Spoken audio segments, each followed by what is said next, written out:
In June of 1943, at age 17, I graduated from high school. 2 weeks later, I enlisted in the Marine Corps. In the early 1940s, that was not unusual. It was a very patriotic time. Many high school students across the country were doing the same thing. They were enlisting in whatever service branch they were interested in.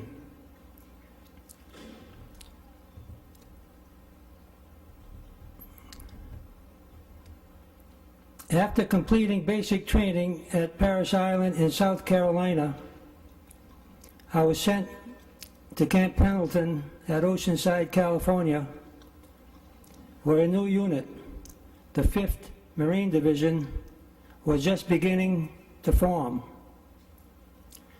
The 5th Division was a blend of approximately 1/3 seasoned veterans from previous campaigns and 2/3 raw recruits like myself.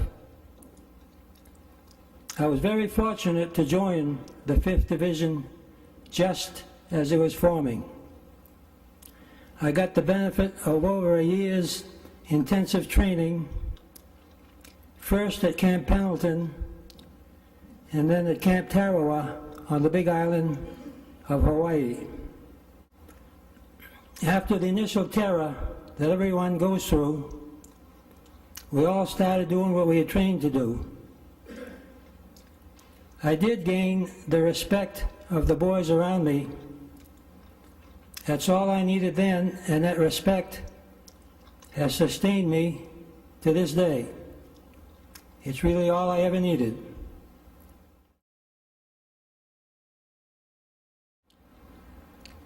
D-Day, February 19th, was very chaotic.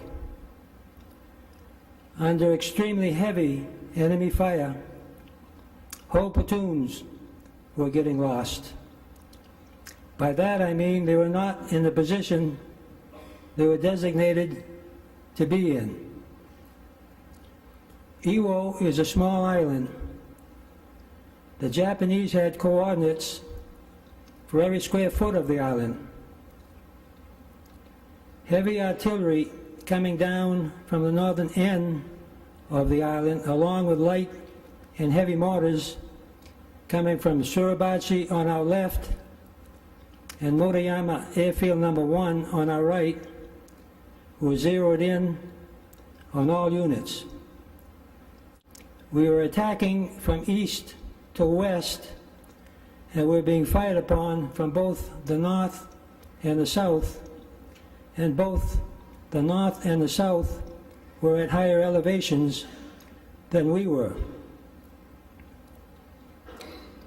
Despite extremely heavy casualties, the 1st Battalion of the 28th Regiment, with the Able Company leading the way, fought its way across the narrow neck of the island just below Suribachi and managed to reach the west shore. This effectively cut off and isolated Suribachi from the rest of the island. Reaching the west shore and isolating Suribachi was the key D-Day objective for the 28th Regiment. Suribachi served as the eyes for all Japanese forces on the island, and also the main attack north could not begin until Suribachi, at the southern tip of the island, had been silenced. Chandler Johnson gave Lieutenant Schreier the battalion flag with orders to raise the flag if he managed to reach the top.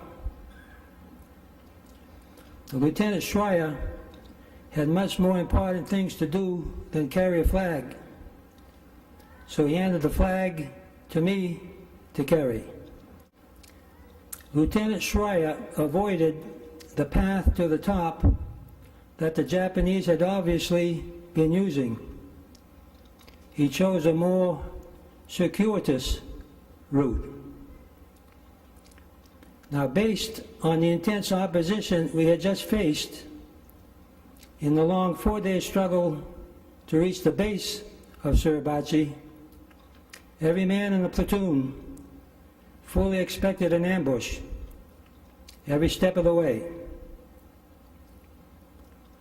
Carrying all the necessary equipment, it was not an easy climb, but we were all amazed, pleasantly surprised, and very much relieved to reach the top without any opposition.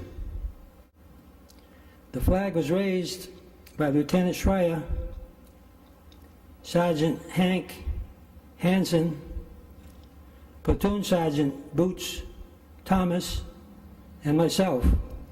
The only reason I was involved is because I happened to be carrying the flag. Now, the flag was a big morale boost locally to our men fighting down below, and also to the ships in close proximity to the island.